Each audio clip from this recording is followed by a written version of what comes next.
You are now listening to Can't Feel the Heat, the unofficial podcast about the Coachella Valley Music and Arts Festival.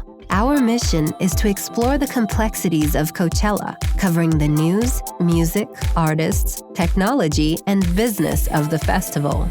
Please rate us on Apple Podcasts and subscribe on all of your favorite platforms. Follow us on Instagram at Can't Feel the Heat and check out our website at www.can'tfeeltheheat.com. Can't Feel the Heat is hosted by Tom Nash and Vanessa Franko.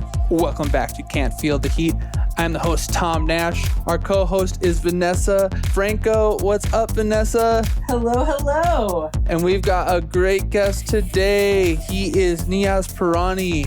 Niyaz is the owner of Knife and Spork PR, a restaurant marketing firm in Orange County. He's a 13-time Coachella attendee who thinks Prince was the best performer to ever grace the polo fields. What's up, Niyaz? Yo, it's good to be here. Hello, Tom. Hello, Vanessa. This is great that you both are co-hosting this together. I'm stoked to be here. Talking about Coachella after 2 years, finally. Yeah, we got a ton of stuff to talk about. Even just since we last podcasted, there's so many new things happening. After 2 years, there's a lot of news happening around Coachella. So this is where Vanessa gives us her news update. So what's the news update, Vanessa? We have a ton of news to talk about today. Let's get it started. The big news just breaking, just in. Both Stagecoach and Coachella have gotten rid of their requirements for COVID-19 proof of vaccination or testing. They're also not doing masks, but they hadn't been doing masks and we weren't expecting that. Although all of us are going to wear masks anyway, because it's the desert. And if you've ever been to Coachella, you don't want the Coachella lung. But that was big news today. They said on their site that it would be one or the other. Like Golden Voice's other festivals have basically been you either need to show proof of vaccination or you need to show a negative test. So this is a pretty big departure. Now I say this, there is a caveat in that if local or state regulations change, that means that they will change for the festivals as well. So if California comes back and says, no, everybody's got to be either masked, vaxxed, showing tests, that could totally happen. So don't get too excited if you were really excited to not wear a mask just yet. Why did they make the change? It seems kind of random. That's an excellent question. Do you have any idea on that? Well, so something that's happening wider in the state of California is that as of February 16th, the state is actually changing its mandates, right? So as of February 16th, you don't have to have a mask anymore at mega events. And mega events are going from 5,000 people to 10,000 people. Both Coachella and Stagecoach are well over 10,000 people. Yeah. So the state guidelines have changed from being required to having the vax or the testing to being highly recommended. So since it's recommended and not required, I think that's why we're seeing that, because of the guidance of the state at this point in time. Now, Coachella had this. Coachella's been sold out. So I don't think that I feel like everybody who had bought a Coachella ticket at this point kind of knew that you were going to have to show this proof. So I don't know that it's really going to do anything from that. And from the comments I'm seeing, basically everybody on Reddit is just well, I'm going to wear a mask anyway because I've been to Coachella before and I don't want the black lung. So it's going to be kind of interesting to see. But I mean, it's also remember COVID time is weird, right? Last summer, everybody, we got vaccines and everyone's woo, we can go out. And then Delta happened. And then we're woo, we made it through. And then Omicron happened. So, I mean, April's a long way away. I'm hoping that we don't see any new strains, but know that, like I said, it could change at any point. They could go back and change the guidance on that. Okay, yeah. For me, this Coachella, I hope it's going to happen and everyone is safe and there's just no major outbreaks connected to Coachella. I'm just very, I guess, it's all hypothetical to me. Having had so many tickets to concerts that were canceled or postponed, I just still haven't gotten to this point where I just visualize Coachella happening and me going. It's just going to come down to the last minute and to see if it all comes together. And sorry that's not more coherent, but it's just, we'll see what happens. It just feels too COVID-y to me still. Well, something that was really interesting in our story today, and if you're listening to this, you can find it on PE.com. Public health expert from UC Riverside said what surprised him about it is that Coachella and Stagecoach, they were like very cautious, right? Like they canceled early on in the pandemic. Like even when other festivals were coming back late last year, they didn't have them. So he thought he was taken aback by like how it was just a complete like about face from what the festivals have been doing. I mean, does that change? Like, do you both do you feel comfortable going?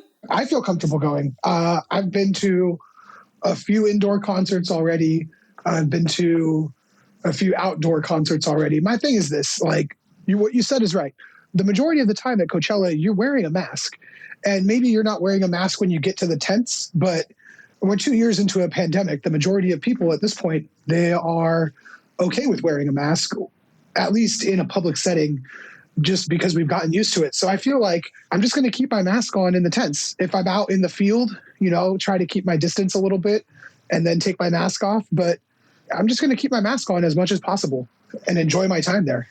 I've been to a lot of shows already, and I feel pretty comfortable, especially because California has historically been more strict than other places. And then you look at Lollapalooza last year, Life is Beautiful in Vegas, these festivals that occurred. It didn't seem like I saw many news stories that talked about, big outbreaks of COVID tied to these things. I think we'll be okay. But with both of those, that you had to show proof of vaccination or a test, right? A negative test. Is that why we didn't see the outbreak? And the other thing I would say is like Coachella has a very large international audience. Like, so it's not just people from California who come to this. That's true. I don't know how that plays into it. I mean, and maybe because other countries are really strict, it may actually be even safer, because to leave their country and come into this country, wherever you're coming from, it may be like super safe. I don't know. I actually haven't looked into that yet. Or they could also just be extrapolating based off of current data and the infection rates, saying that by this time in April, the rate of COVID for Omicron will be at its lowest point that it's been at since it upticked. I'm not sure.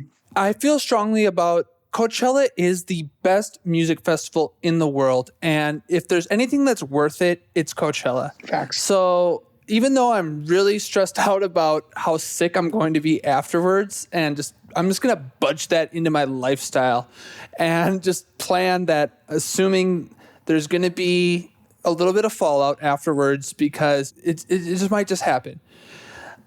But if there's anything that's worth it, it's Coachella. It is the best music festival in the world, and I'm excited to talk about the music with you guys a little bit more after this. So I was feeling a little bit pessimistic starting this conversation, but it's just like, you know what? If the Super Bowl can happen, if all these other music festivals can happen, if they're going to relax the vaccine and the testing, it's not my cup of tea. I would prefer a little bit more strictness, because especially since they're already sold out, it seems like they already put out these rules and regulations. But if they're going to relax it a little bit, whatever, let's just roll with it, because it's worth it. This is the best music festival in the world, and we're just going to have to power through and just take whatever precautions we can as individuals, I guess. They better let me bring Lysol in. That's all I'm saying.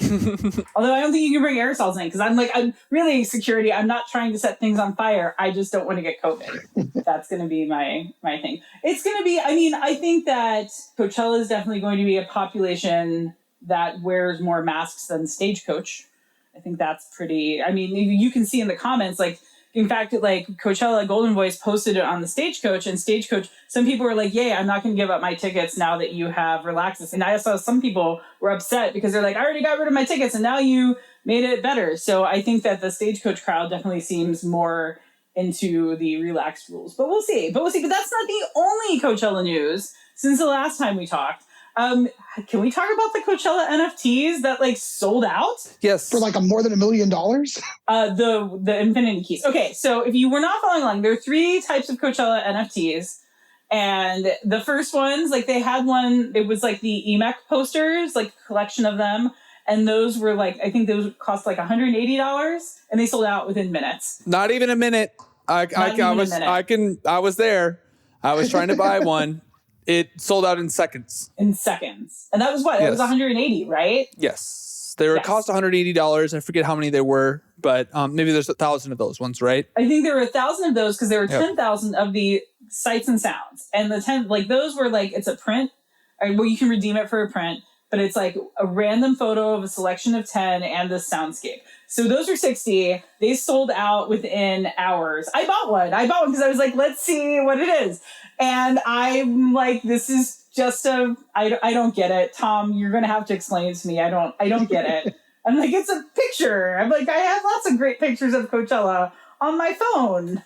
Oh. But you own this one in the blockchain. Yes. Yeah, but I'm like, well, so do 999 other people. I think it's 9,999 other people. It's 10,000. Well, yeah. No. 999 because they had 10 photo, right? So 1,000 Oh, people. yes. Of that photo. Okay. So of that photo. Which photo did you get? I got a nighttime one that there were some really cool ones, like of the It's like the cones. It's the nighttime cones or something like that. Yeah, it's the nighttime cones, and it's kind of from far away, and it's a little soft focus. It's super funny because Niyaz and I have had this discussion about the merits of owning merch, because I know Niyaz is a huge merch guy, and I've never been a merch guy. I've gone to hundreds of concerts, and I literally have nothing to show for it, except now I have the NFTs, and I like that. And I think part of it is when you buy something, I want to like use it, and then just knowing about how collectibles work, it instantly is like going to lose its value. So I kind of like having this idea of an NFT where it's just this digital thing that I'm not going to like break. I think it's just like growing up and being a boy and just wanting to like play with things and get them dirty, and like having t-shirts and all the different collectibles, records. All my records are all kind of broken. Like, they're not in mint condition or anything like that. They're all kind of ruffled and stuff like that. So I like the idea of having like a pristine, digital collectible. And it's just something for me that I've just been lucky with these kind of things. I've been interested in them for several years. So I was kind of on the early side of it, that now it's just kind of silly and fun, that I'm not too worried about the money, because it's tended to work out for me over the years that they've gone up in value. And Coachella is the quintessential brand. I mean, what is a cooler brand than Coachella? Why would you not trust that long term that they're going to have tremendous resale value? It's the coolest brand. I mean, people just throw out NFTs and they're just these brands that they're just trying to manufacture off the top of their head and trying to bring in suckers to give them money. But Coachella actually is like one of these brands that's so iconic, and they just don't have that much merch. Like if you go on eBay and type in Coachella merch, like there's just like, it's not like a million items that are out there for purchase. It's all the merch that they've ever issued is very rare. But when I'm at the festival and I pay $60 for a hooded sweatshirt, like I wore that sweatshirt from like 2018 the other day. I can't wear my photo. I don't know. Maybe this is where I'm old. But you could print out that picture on a sweatshirt and then wear your NFT to Coachella. That is true. I could do that. Okay, then I think we got it. I think we got like how to do it. Well, I think the main takeaway, the NFTs were tremendously successful, right? I mean, they all went for big money. Huge. And the infinity ones, like those lifetime Coachella passes, we haven't even talked about those yet. Like 2 people got like 2 of the packages sold for more than $250,000 piece. That's crazy. Like collectively, the 10 lifetime packages sold for almost $1.5 million. That's bananas. Amazing. I don't think you would spend that much on a lifetime of Coachella tickets. Am I wrong? Yeah, it's definitely more. That was the one thing when I heard that, I was like, oh, you guys got played. Like, that's not how that works. I want to know who these people are. But I guess it's cool. You know what? It's a FOMO exclusivity thing. It's I have this and you don't. It's so exclusive. There's only 10 of them. And I think like the one that was the cheapest was the one that comes with like your own trailer back in VIP or something. It's crazy. But some of them, they do come with guest passes, which are like, those are like the highest end passes you can get. Some of them, the one I thought was really interesting is go around with the producer. And I don't know if you go with Paul T or who, and they will take you around on the tour for an hour and tell you stories of Coachella. I mean, you can also do that for me, our listeners. Like, I'll just walk around with you for an hour and tell you stories of Coachella for free. You don't need to spend like Weekend 2, baby. That's going to be me, Vanessa. That's called a VFT. If you buy Vanessa a slice of spicy pie, she'll walk you around. Oh my gosh, I love this. That's what we're You're sitting on a gold mine, Vanessa. I am. VFTs with me. Like, buy me a slice of spicy pie. I'll tell you stories. I think we actually hit on something. That's great. So, I mean, it's gonna be crazy. One thing that they did say is like they did a Twitter Spaces about it, and they said that everyone going to the festival is going to get an NFT. So if you're going to Coachella, guess what? You're getting an NFT. I love it. So that's something kind of fun. That's dope. I like that. Hey, did either of you, well, okay, so you probably get media press passes, but Tom, did you have tickets in 2019 and you got rid of them? Because I held mine. I definitely had tickets in 2019. Are you talking about 2020? That's what I meant. Sorry, 2020. Yeah. The pandemic year is blurring in my head. If to 2020, did you have tickets and then got rid of them, or do you have them still? I did not in 2020. I was on a bit of a hiatus at that point, starting a new business, so I did not. But did you? So I did. I had the box. I got the ticket box. I guess they didn't send all of those out, but the box was pretty cool. It had like this little. It's like wait, you got your box? Yeah. Sick. Yeah.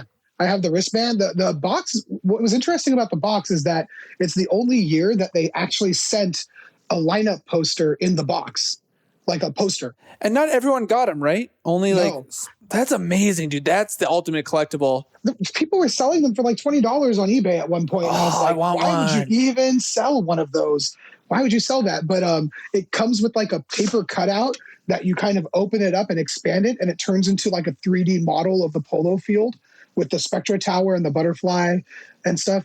It's pretty cool. That's legit, man. I'm hoping. That's a good one. My question, though, was going to be, and maybe you know this, Vanessa, are they going to do anything special for the people who held on to their tickets? Like I saw that anybody who ordered the book in 2020, they're actually just giving it to you for free. I don't know if you guys knew that. I did see that. I saw that about the book. I have not heard anything, but I wouldn't be surprised. Like, remember, like, years ago, they did, like, some special deliveries. Like, remember there was Goldie the dog who, like, hand-delivered wristbands to, like, a few people. I wouldn't be surprised if they did that as, like, a thank you to the people who, like, hung on to it. But I have not heard of anything yet. That's a good question. I do not know about the Goldie the dog thing. That. Can we talk about Goldie the dog? They yeah. What was that? A dog. Somebody at Golden Voice had a dog named Goldie. It was this adorable dog. And Goldie became kind of the mascot that year. And I don't know, this is something that they used to do. If you go to Coachella and you see like staffers from Golden Voice, like a lot of them, especially like Festops, they'll have like a special shirt. It won't look like security or anybody else. And there's usually like a photo or something of somebody, like kind of a character almost of someone. And that year it was Goldie the dog. Like Goldie the dog was the character on the shirt. And it was pretty great. So yeah, so there was the dog. And I think that like Goldie like hand delivered with Goldie's owner, who I don't remember who it was at Golden Voice, but like they had like all these social media posts of Goldie, like, you know, going around with the wristbands. So that was pretty funny. I like that. There was an email that went out to people who held their tickets, and it said like your loyalty will not go unnoticed or something like that. So I'm just wondering if the plan is out there. I'm going to investigate it. Yeah, please. I'm on it. Thank you. So there was no real big news about our headliners recently, huh? They just kind of are quiet. They're locked away in a warehouse somewhere, totally disconnected from social media, rehearsing their sets to give the ultimate performance like Beyonce, right? Is that what's happening, do you think, Vanessa? Yeah, right. I'm sorry. Can someone take Kanye's phone away from him? Like, ooh, I don't even know where to begin. Let's go with the two. Like, these are the biggest thing, probably. Last week, Kanye got all mad and posted this thing on Instagram from, I think it was like Rapsy TV, saying that Billie Eilish was dissing Travis Scott when she stopped her concert to make sure her fans were okay. And she was like, we take care of people here. So she did not mention Travis Scott, Astroworld, none of that. She didn't post anything on social media either. She was just like literally something she said in the moment at a concert. In the moment, making sure a fan who I believe had an asthma attack or something had an inhaler. Yeah. And Kanye took this as a slight. He's demanding an apology before he performs at Coachella. He also says he's bringing Travis Scott with him to Coachella, which I'm like, do we really think that's a good idea? Yeah, and then now like he's like threatening Pete Davidson. Like it's like wow. Niyaz, I know you're a big Kanye fan. He's posting tons of pictures about Kim Kardashian too. My wife is really helping me out for the podcast. Thank you, Anne. She's keeping me up to date on all the things. I guess he's like crazy obsessed with Kim Kardashian. He's like posting just a ton of stuff about her, and it seems like that's what this is all about. I don't know. Ugh. Niyaz actually had made a whole podcast about Kanye, and this is when Kanye was in a really good spot. Remember Niyaz? It was late 2020. He was on with Joe Rogan, and he was so visionary and optimistic. He was talking about changing the world and making the world a better place. And it seems like something's changed. Is that right, Niyaz? Like, I know. All right. Well, give some context too, because you've been a Kanye supporter for 20 years. Like, dude, Kanye West has inspired and driven my work, my energy, my vibe, everything for, I don't know, almost 20 years. Yeah, since whenever the College Dropout came out, and in 2005. And my thing is this: I'm so tired of this. Like, this was a bad booking from the start. And I hate to say it like that, because honestly, if you look at this lineup, Harry Styles, Billie Eilish, these are not like really headliners for our generation. These are headliners for the generation under us, right? And Harry Styles is for everyone. He is for everyone. He is for all of us. But you know what I mean? As far as like the age demographic in which that artist came up, Harry Styles wasn't popular. Fair. Yeah, that's what I mean by that. But I agree with you, because Watermelon Sugar and Golden are fucking awesome. But that being said, this is just a bad booking. Even though, like, Kanye is probably one of the most legendary performers that you could book for people who are like 20 to 25 years old around. It's like, it's a huge, gigantic thing. But this is not the year for him. I don't really understand why Paul Tillett would make this booking right now. And I know that sounds crazy because I love Kanye West. But my thing with Kanye is this: be a professional. You have a job to do. And if this is your job, treat it professionally. Be serious about it. When I saw him play with Kids See Ghosts at the, what's the festival that Tyler, the creator, does in LA? Camp Flog Gnaw. At Of Flog course. Gnaw. Kids See Ghosts, okay? They announced this lineup like quite some time before the festival happened. And Kids See Ghosts was on it. It's one of the only 2 performances they ever had, and probably ever will at this point, because Kanye's out there, you know, going after Kid Cudi now. But Kid Cudi came, and he was very sharp. Kanye was like flubbing lyrics. And I'm like, dude, there's only 7 songs on this EP, on this album, and you can't even remember the lyrics, and you had months to prepare. The problem with Kanye in this stage of his career is the majority of things he's doing are incomplete thoughts in spite of himself. And you can't really tell him what to do, because then he feels like he's being controlled. And I get that. No creative person wants their creative process to be under scrutiny from other people. But at some point, you have to realize that you're hurting your own legacy simply by acting in the ways that you do. And my biggest problem with Kanye right now is this whole Kim thing. The guy on his album Donda literally has a verse where he talks about the fact that he cheated on Kim Kardashian. Bro, you cannot cheat on your wife and then admit it on an album and then be like, oh, God, please bring my family back together. Like, at some point, you have to take responsibility for your own actions, man. You fucking had her and you fucked up. It's one thing to be like, oh, Kim Kardashian is one of the hottest women in the world, I'm going to be with her, and then never get her. Like, right? That's like aspirational love. But bro, you had her and you fucked it up. So don't be mad at everybody else because you fucked it up. And that's kind of like what I'm upset about. This dude's going to come to Coachella and it's going to be some big old emo mope fest. And honestly, who the fuck cares? I don't think he's going to be there.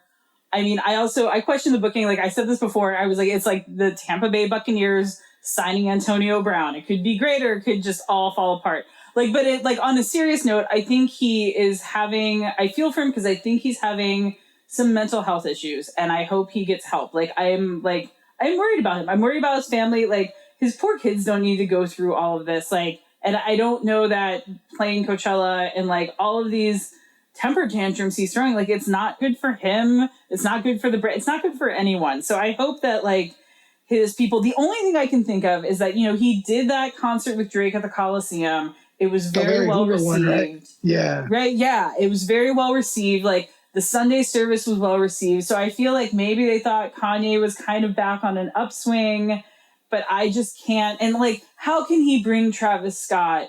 I don't think you can bring Travis Scott to Coachella. I think that's a bad idea.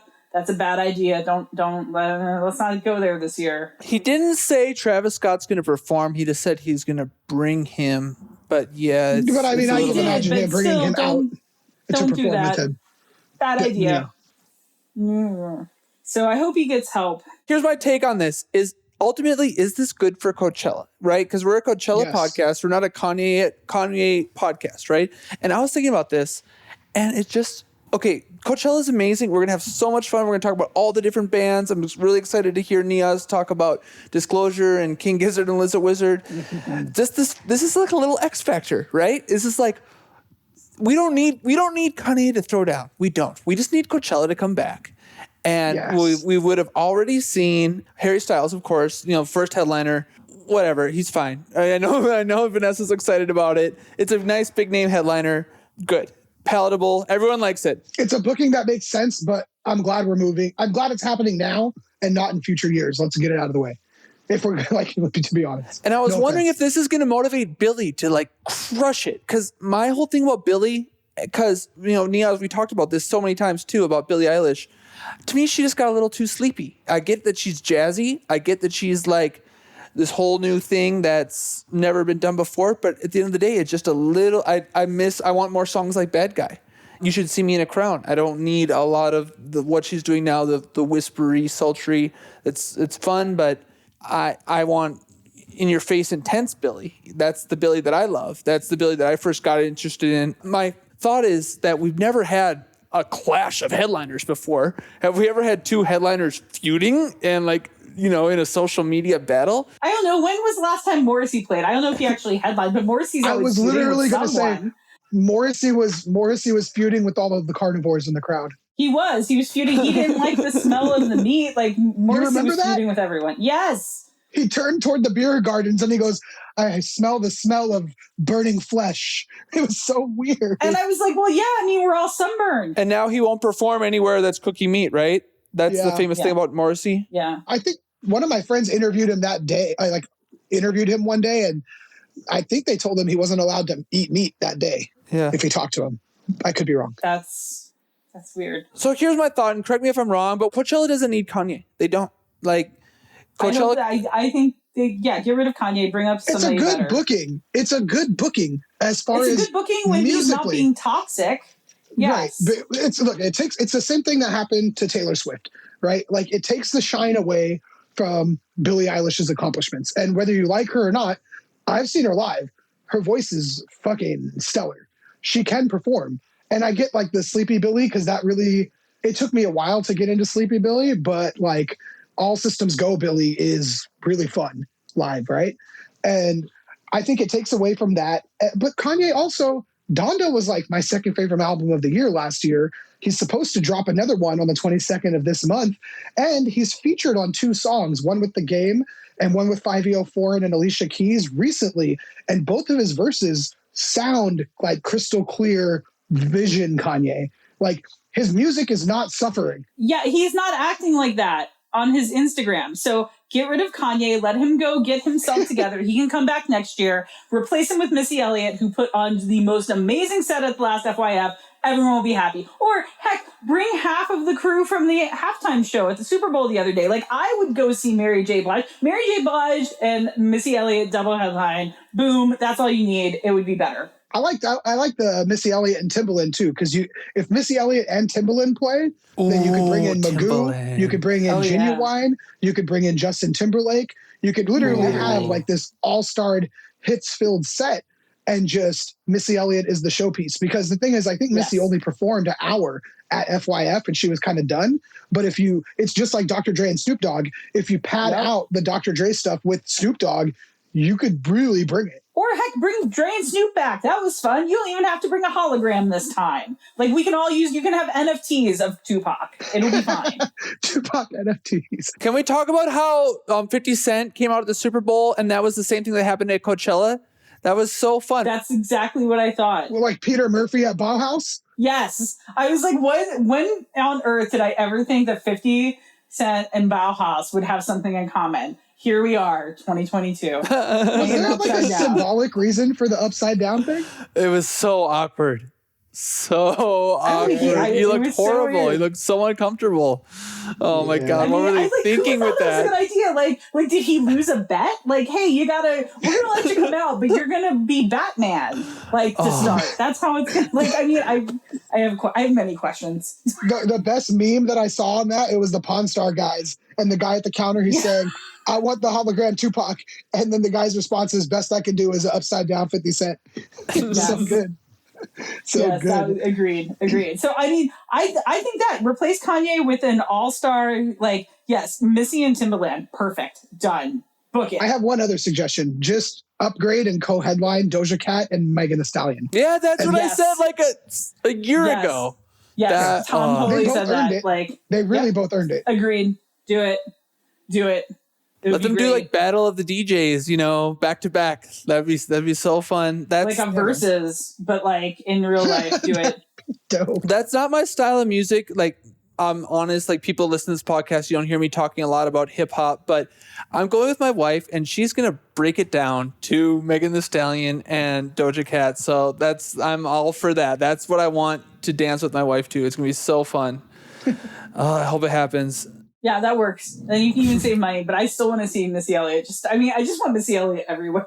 Missy Elliott and Mary J. Blige. They can run for president. I feel great about it. Just do whatever, wherever they can be. I mean, do you remember, Vanessa, at FYF, the last thing we saw was they put her into that container and then opened it back up and she turned herself into a puppet? It was amazing. Now that I think about it, that's the last time I saw the living, breathing version of Missy Elliott walking around anywhere. Yeah, that's true. She doesn't live here. It's not like we're going to just run into her. But yeah, that was pretty great. So I want that. That would be awesome. That would be awesome. Or like you said, Megan Thee Stallion. Do you guys get the sense that still anything could happen with this Coachella? It's, you cannot put your finger on it at all. We're only 2 months away. I don't think Kanye makes it to Coachella. I would like him to. I agree. I'm not sure if it happens. I don't think he's going to make it. I think you were 100% right. He seems very distracted. He was supposed to move to the desert to be working on his set. And instead this dude is posting Pete Davidson memes.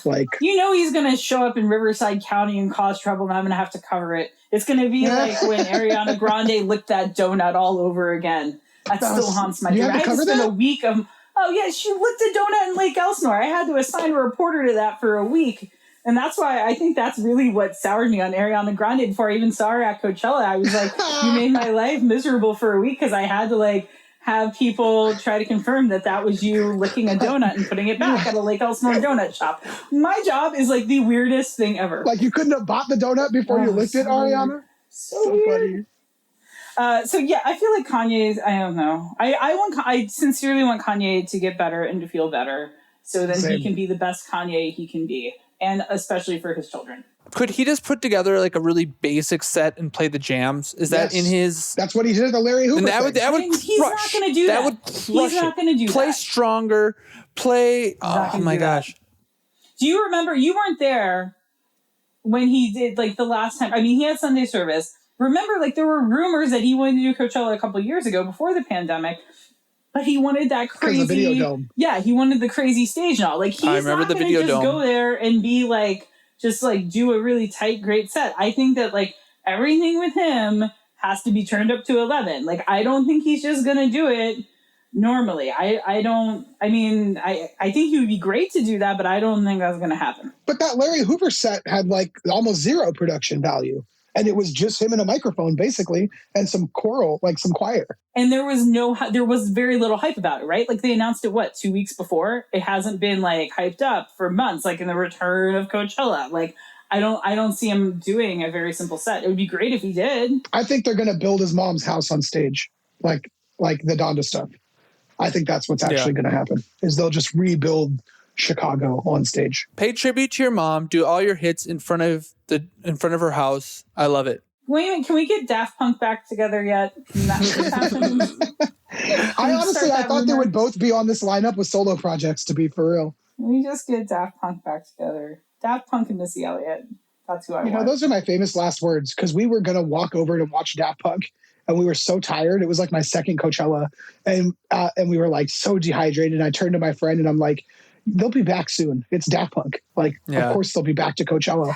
And the famous fucking last words, because we walked out and we could hear them playing It was either Around the World or One More Time.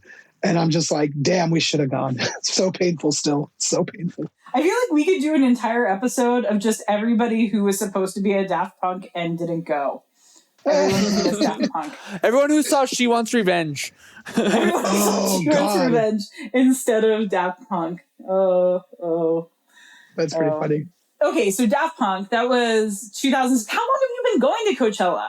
I have been going to Coachella since 2005, which was Coldplay and Nine Inch Nails year. But I only went for the Coldplay day, and I fell asleep during Coldplay. I mean, they're very soothing. They're very soothing. I mean, yeah, exactly. You only went that day because day. they sold individual day tickets then. You didn't just exactly. skip the other and it was days, like a graduation day present from my friend. Because that day on the main stage, it was like Sigur Rós, Weezer, Wilco, and Coldplay, I think, and Keen maybe even. It was like some crazy run of like really great indie bands and Block Party, I think. And so we were like really into it. And so that's why we went. So 2005, I started. I've been every year except I missed 2011, which was the Kanye year. And for me, the most important thing was the Death from Above 1979 reunion. I missed that because Coachella, that was the first year that it sold out within like a day. Yeah. It used to be like it wouldn't even sell out for months, and we'd go pick up our tickets in person at the Glass House record store. I remember that. It was my birthday in January 26th, and I'm hanging out, like having cocktails for my birthday, and the guys are like, "Oh, Coachella sold out." I'm like, "Oh no!" Yeah, like what? What are you talking about? And then ever since then, it's been crazy. And then I missed 2013, which was Blur and the Stone Roses, Phoenix, and the Red Hot Chili Peppers. Mostly because I felt like... Oh, Windchella. You missed Windchella. Yeah, I missed the windiest Sandstorm. of Windchellas. That's right. I heard about that. I skipped that one because I felt like the headliners didn't do it for me. But then I go back and I look at that undercard and I'm like, fuck, that actually was probably one of the best undercard years of all time. So Wu-Tang Clan. Wu-Tang Clan played that year. Jurassic I missed that. Yeah. That Blur set, though, got me in my feels. I never thought I'd get to see him live. I loved that year. I'm sorry you didn't go now. Phoenix is I'm sorry I overrated. didn't go because actually I really would have loved to see Blur. Yeah, and Phoenix, they're fun, but it's like, I don't know. Phoenix goes into like the Jack Johnson category. I didn't need that much time of Phoenix. I only need an hour of Phoenix. No offense to Phoenix. I mean, they're fun, but I just, an hour of Phoenix. And the Red Hot Chili Peppers, they're always... Honestly, I kind of feel like the Chili Peppers, they might be the people to replace Kanye, because I feel like they're almost like a headliner falls out, go call Anthony Kiedis, he'll show up. I don't even hate on that because actually they're one of my favorite bands. They're so fucking good live. It's crazy. But you've been every other year. Yeah, but it's the Red Hot Chili Peppers are so good. I know that's probably the most unpopular opinion of all time, but they're so funky and fun. And it's one of those bands. It's like Weezer. In 2019, we watched Weezer, and I was going to go watch other things. And I'm like, actually, I can't walk away from this because even though... You can't walk away from Weezer. No, I'm like, even though I like them and even though I've seen them before, I forgot how good every song of theirs is. They just write hits. They do. I mean, like that, like, yeah, that's very true. That was a really fun set. And they got the guitar player back, John Frusciante. He's back. Yes. It's a big deal. He is back. I think also if we were going to talk about other rock bands who should have just headlined, like Harry Styles, Billie Eilish, and Green Day sounds like a good combination to me too. And Green Day is active right now, and they've never played Coachella. They haven't. That would be an interesting one. Pop punk is so hot right now. It's so emo hot night, right now. dude. Did you notice that, Vanessa? They threw emo night into I'm so the very excited bottom. for emo night. You can find me there screaming along to My Chemical Romance. That's where maybe that's where we'll do the VFTs. Meet up at emo night, and we'll all get pizza. I'll take you on a tour around the festival grounds. I'll tell you stories. Oh man, yeah. I'm very excited about. Well, who else are you like? I mean, who are you excited to see in 2022? Okay, so my favorite band in the entire planet. If you follow me on social media, you know that 99% of my posts and 99% of everything I talk about is about King Gizzard and the Wizard Lizard, the greatest band on the planet. Oh yeah. And they're so much fun. Do either of you listen to them or know much about them? Yes, I do. I love me some psychedelic rock and roll. Yes, I got into them recently. Their new album, Butterfly 2000?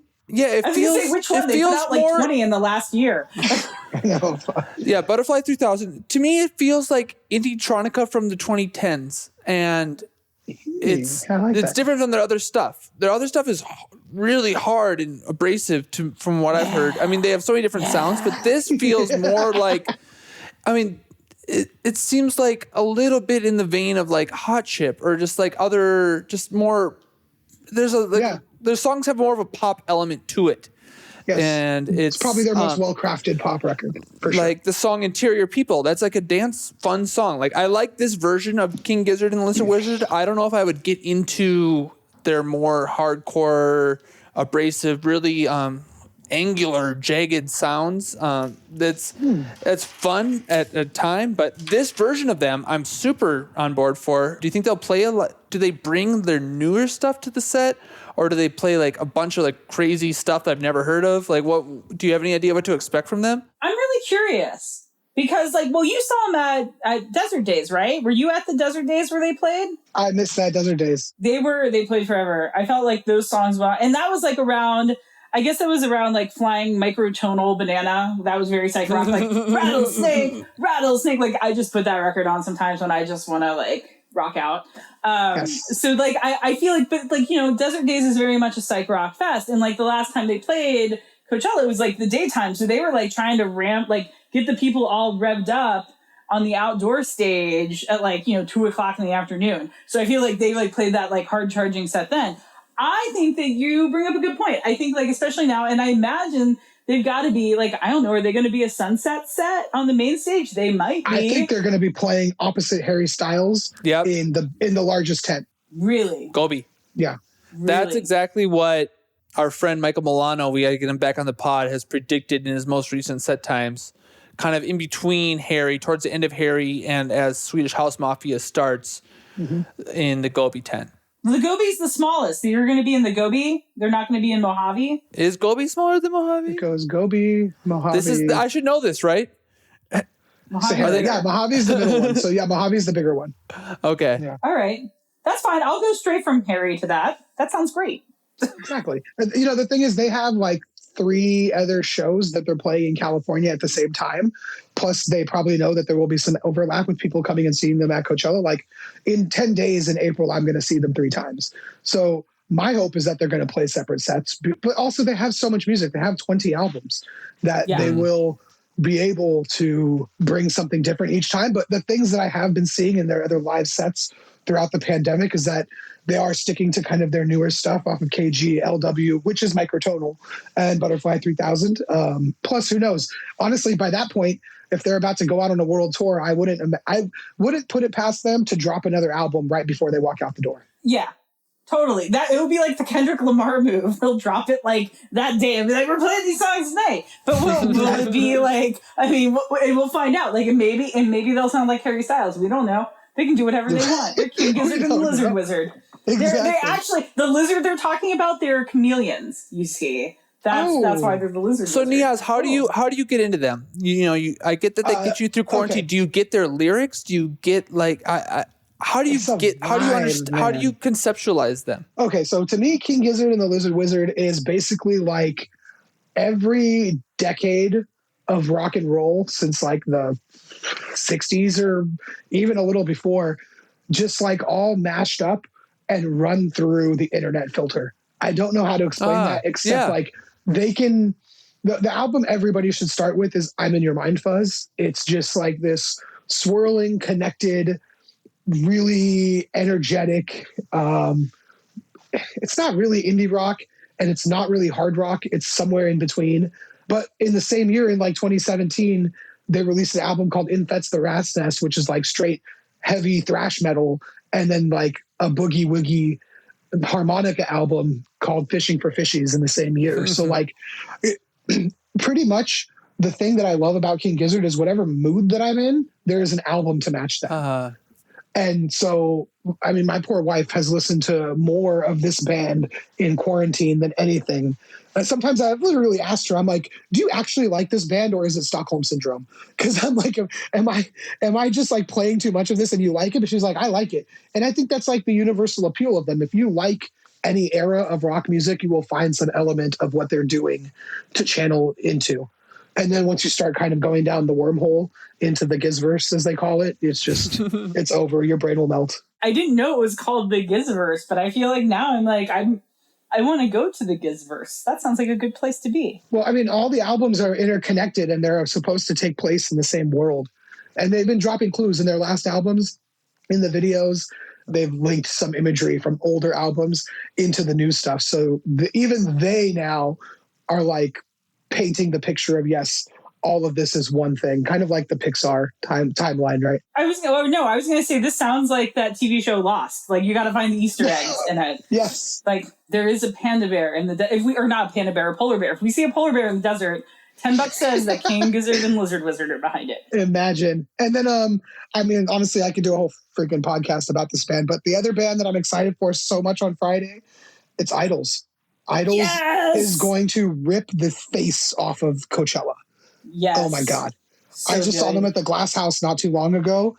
And I haven't seen mosh pits that gnarly for like a decade, like at Lamb of God shows with the Wall of Death or something. It was crazy. It was that intense? Dude, he's splitting the crowd and screaming at them like, split, move, move. And then he's like, when I go, how did he say it? Oh, he goes, when I go, I want to see the bodies collide. And then they snap right into the song and it was like this flood of bodies crush. It was amazing. I loved it. Here's my take on them, and you can shoot me down. I've listened to I've listened to like last few albums and I've read the reviews. To me, this is what Idols is. They're extremely anthemic. They channel this populist energy and power, but they might not have all of like the substance there. It might, like, if you look at all the lyrics and everything that the band stands for, it might just be a little bit of a show, but that's what you're signing up for. You're signing up for this big anthemic movement that's just raw and energy. Would you say that's a very basic take on the band? For me, I feel like it's theatrical progressivism run through the punk rock filter. Yes. Yeah. That's right. I think that's what I'm saying. It's, you take all the progressive politics and anthems and put that through punk rock, and that's what you get. Idols. Yeah, I like that. Yeah, that's a great take. But the thing is, I think it's a live thing, man. They just, when you listen to them on record, you're like, this is energy. When you see them live, you're like, it's a movement. It feels like you're part of something way bigger. I think I had said in a previous podcast, maybe Vanessa remembers this, they're kind of like Rage. It's similar energy. It makes sense. They're a baby Rage Against the Machine. Not quite Rage on, but yeah, similar to that for sure. And I mean, like, I'll be honest, I like the new record. I don't love the new record. Like, I love Ultramono. And but I mean, but they're so good live. And like, Shame was kind of like that for me at the last Coachella, right? Like, they're good on the record's good, but you see them live and it's just a whole other level of awesome. But I feel like that's how like a lot of the best rock bands are, because they'll bring it, they'll sound heavier, they'll tune in grungier and alter the sound a little more than like, a pop artist might. That's true. And they play faster. And, for like my punk rock kid heart, like I just faster, more. Like I'm like Ricky Bobby. I want to go fast. Faster, louder, smash on things. Yeah. Yeah. But I mean, I think they're going to be, where are they predicting them? Are they predicting them for Sonora tent, or are they going to be bigger? Oh my God. Gobi. I'm hoping outdoor. I mean, this is just what Michael predicts, but he's got them at Gobi at 5:45. I'm there. Whatever's happening, hopefully I don't have to write any or edit any stories, because I'm like, I'll be right there, and I'm bringing my earplugs. Bring your earplugs, kids. Save your hearing. It's very important. Yeah. I feel like they're too big for Gobi. That's going to be like not with who's playing at Coachella this year. I don't know. Like, that's true. Huh? I mean, who are the Harry Styles fan? I might be the Harry Styles fan going to see the Idols, right? I mean, I'm sure there are more of us, but I don't know that, like, Idols is kind of that band that's not, you don't see a lot of bands like Idols at Coachella anymore. I mean, that would put them directly against Grupo Firme, who's like one of the biggest bands in the world on Spotify. So it's just funny to think about how different all these bands are. It's so silly. The cool thing, though, about Coachella is we get access to all of them at once. Yeah, it's just so funny. I don't know who I would see. Would I see Grupo Firme or Idols? The Grupo Firme puts up some huge numbers on Spotify, man. I would have to check that out. It's a tough one. That's when you run to both sets. Yeah. Exactly. Running shoes. I got to get new running shoes. Mine literally have holes in them. Yeah, you got to get your comfortable shoes. Get your shoes. Break them in now because you don't want to be breaking them in out there. Ask me how I know.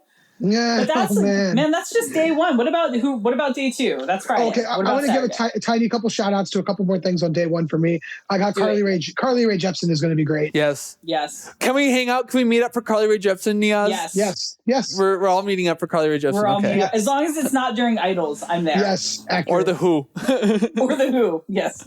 And then I like Toki Monsta. She's vibey. She's been there forever, man. I've seen her on the lineup 10 years ago.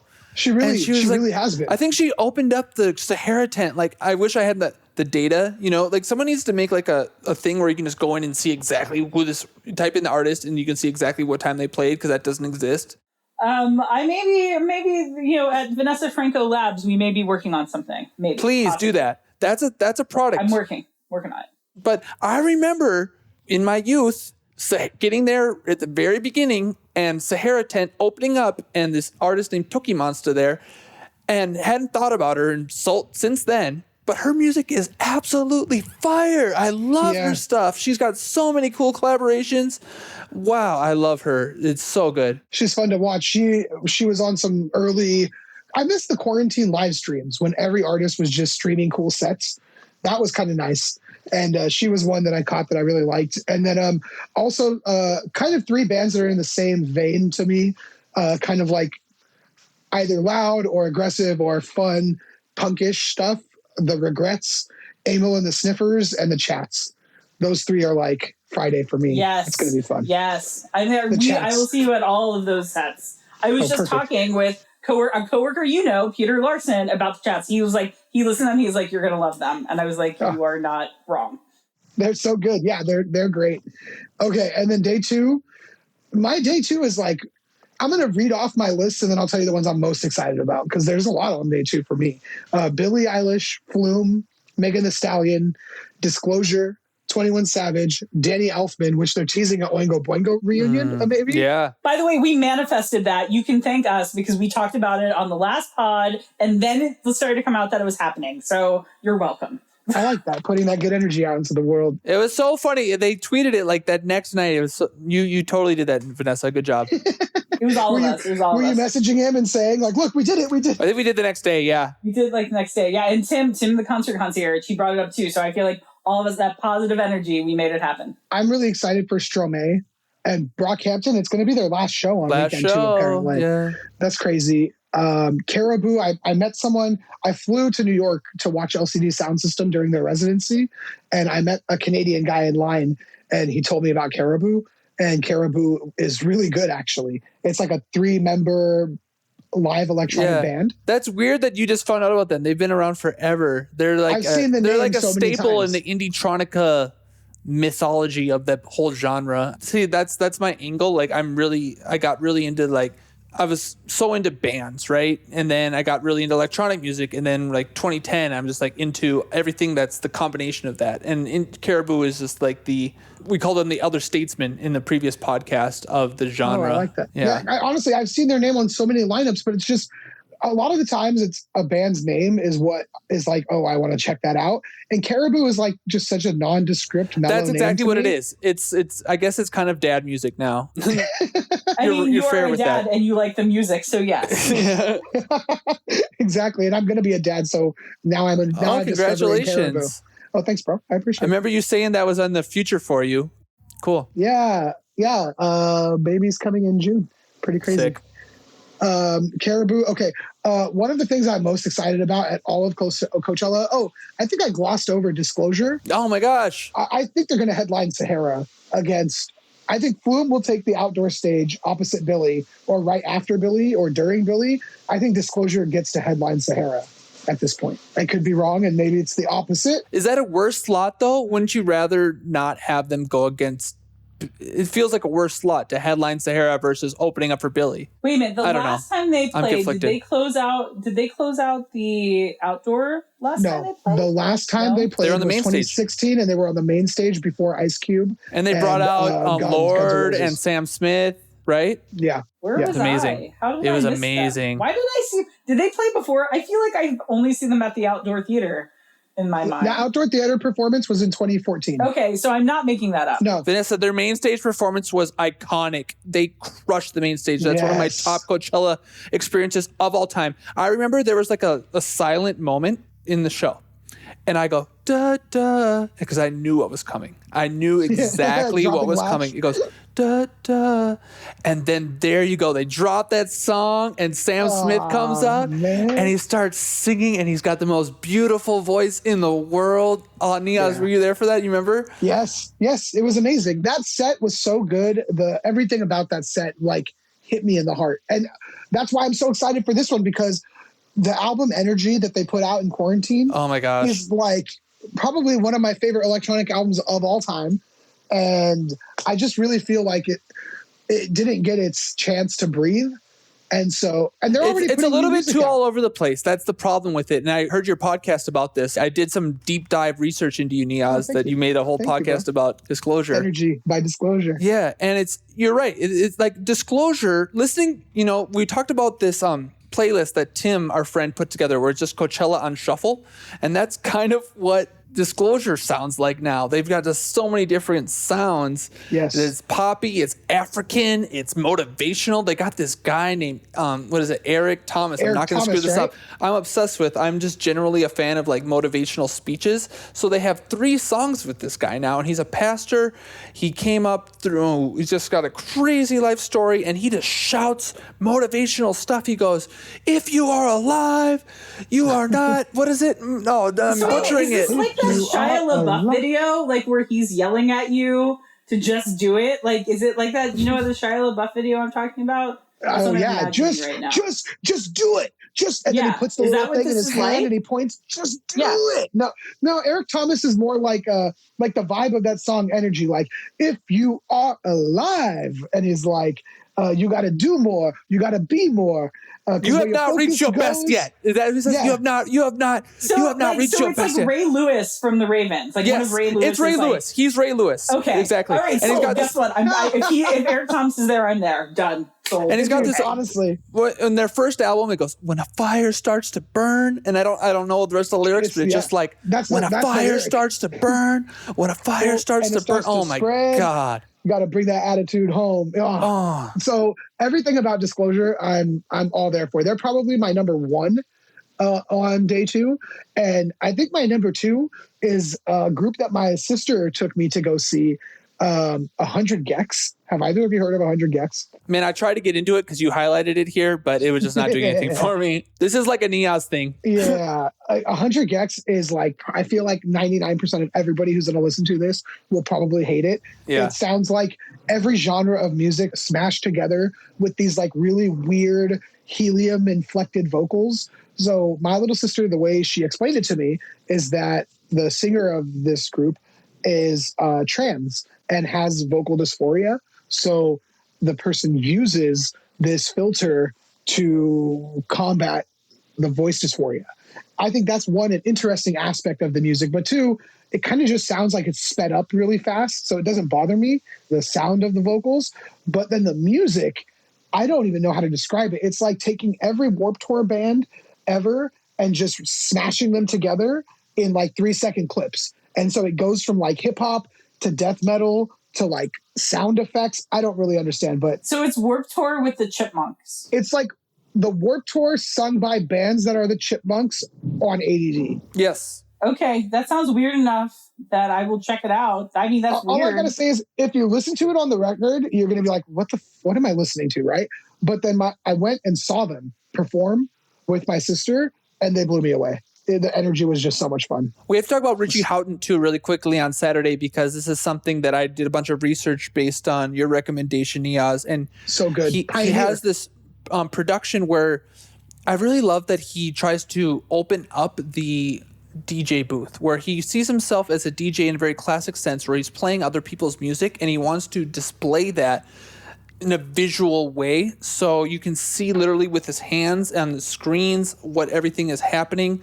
And it's really unique. I think it's something that I would want to see. It wouldn't necessarily like go in the Yuma because you need the screens. So he was in the Mojave, I feel like, last time when I saw him. But that show that you're referring to is called Close. Yes. And I had never seen a DJ perform that way. It was like he was standing in the middle, and to the left and the right were like these two analog synth cabinets, and he was just going between them, pushing buttons, and then like literally pulling cables out and putting them into new places and creating the sounds live. And I'm just like, I've never seen a DJ play like that. I think he performed at the first Coachella, actually. That's cool.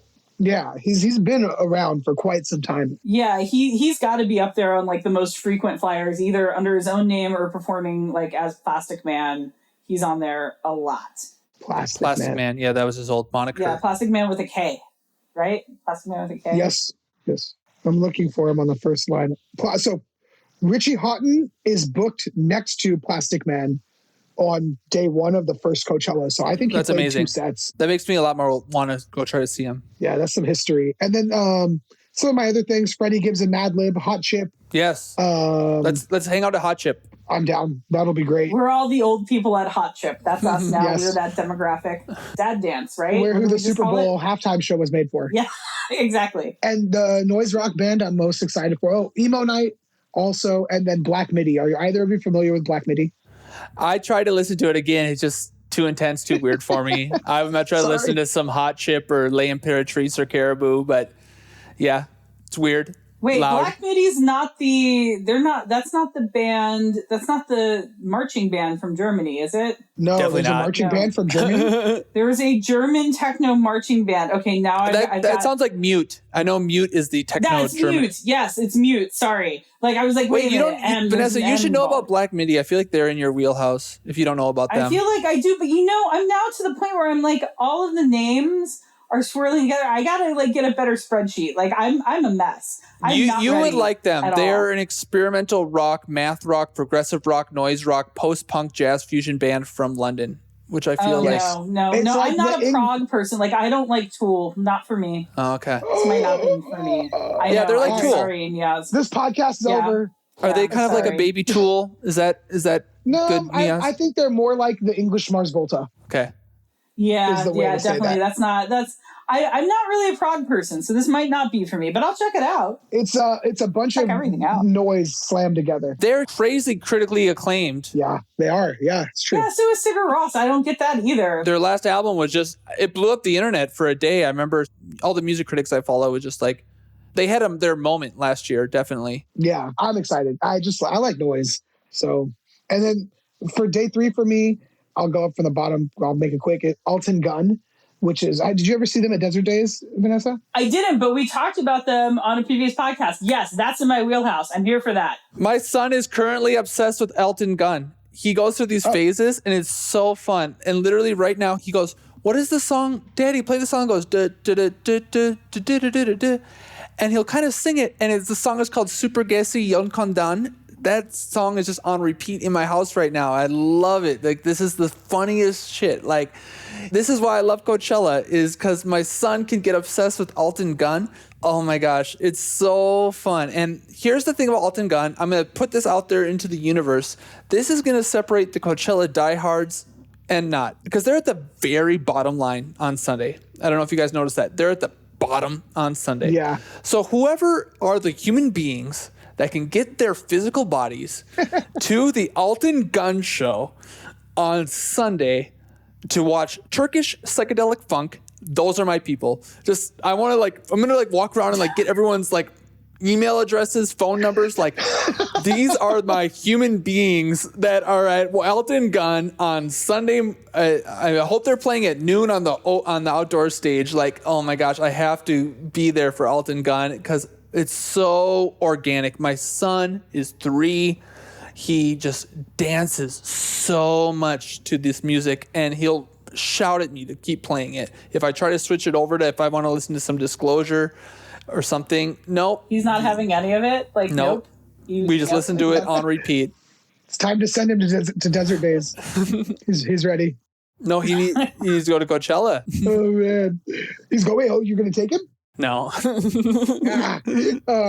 And then I'm really excited for Molchat Doma They're like, they have a trending song on TikTok.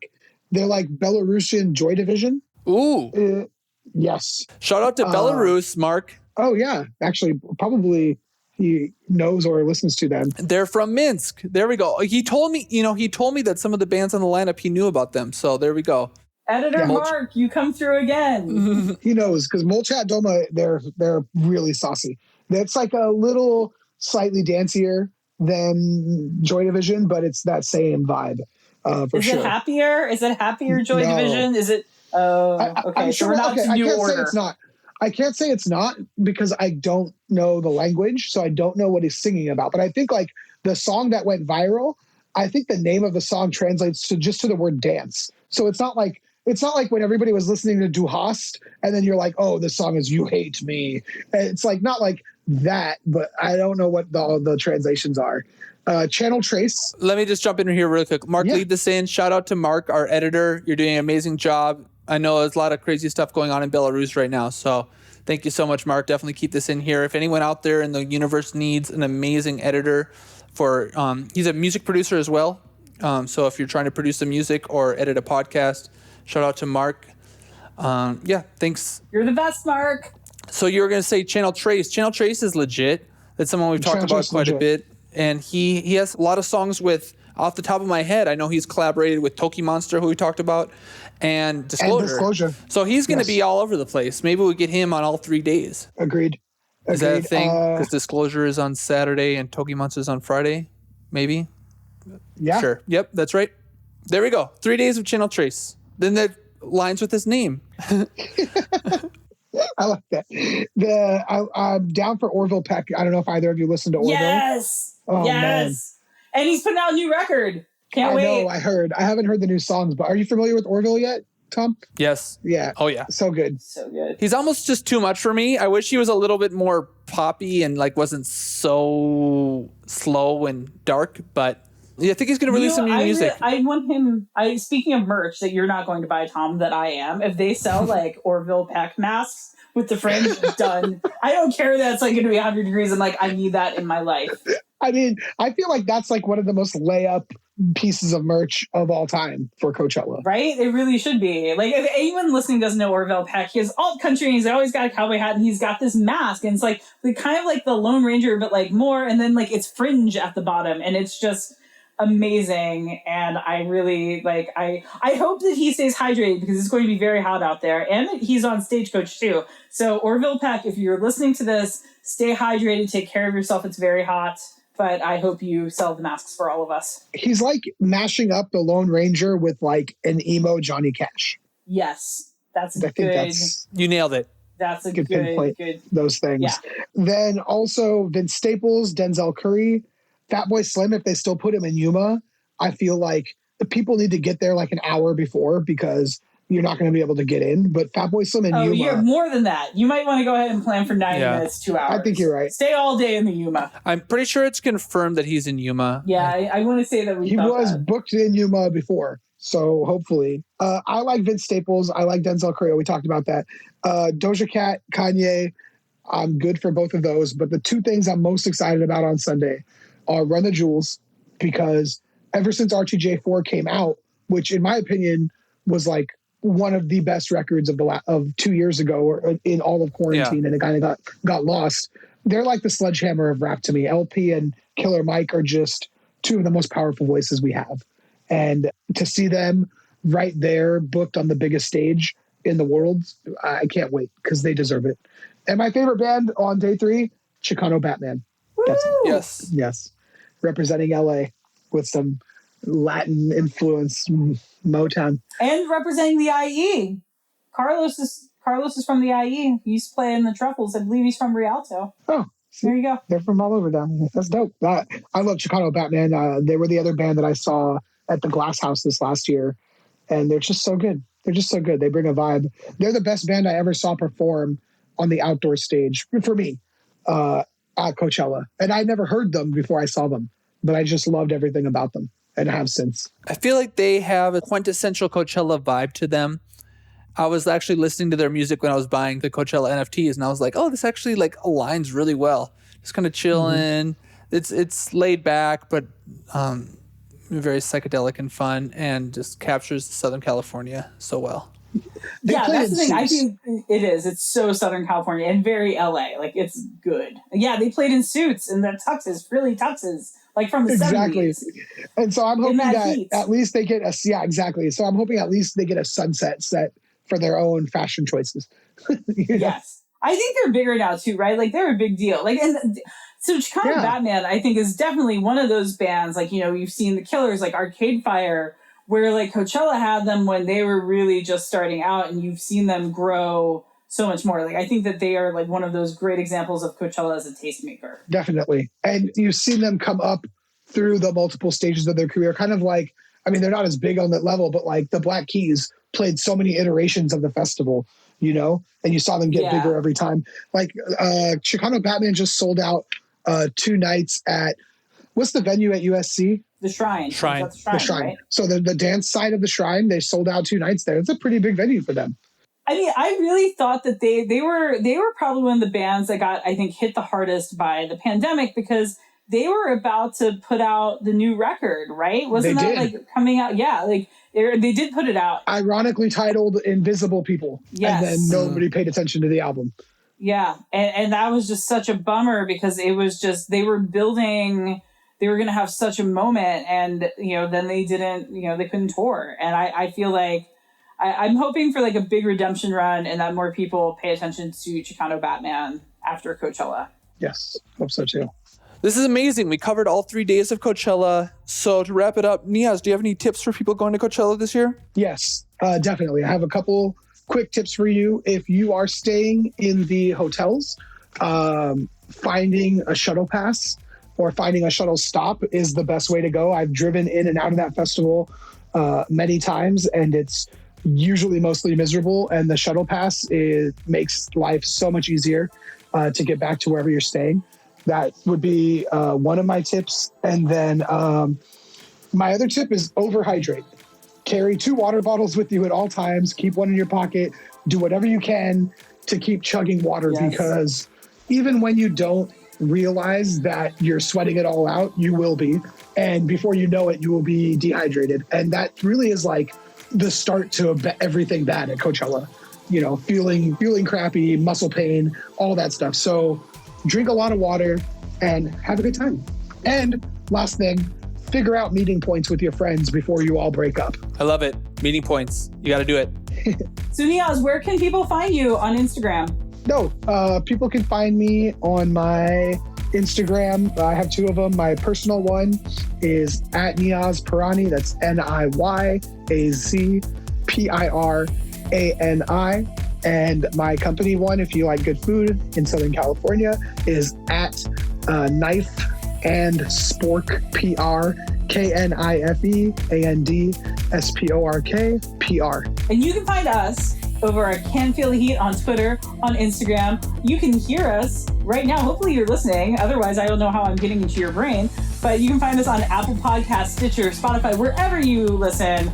Like us, subscribe. We really appreciate it. If you want all the best festival news sent to your inbox, and I know you do, go to pe.com, click on newsletters, look for Festival Pass, and I'll be giving you all of the news updates that you could possibly want about Coachella as we get closer to the festival. Thanks so much for listening, and we'll see you next time.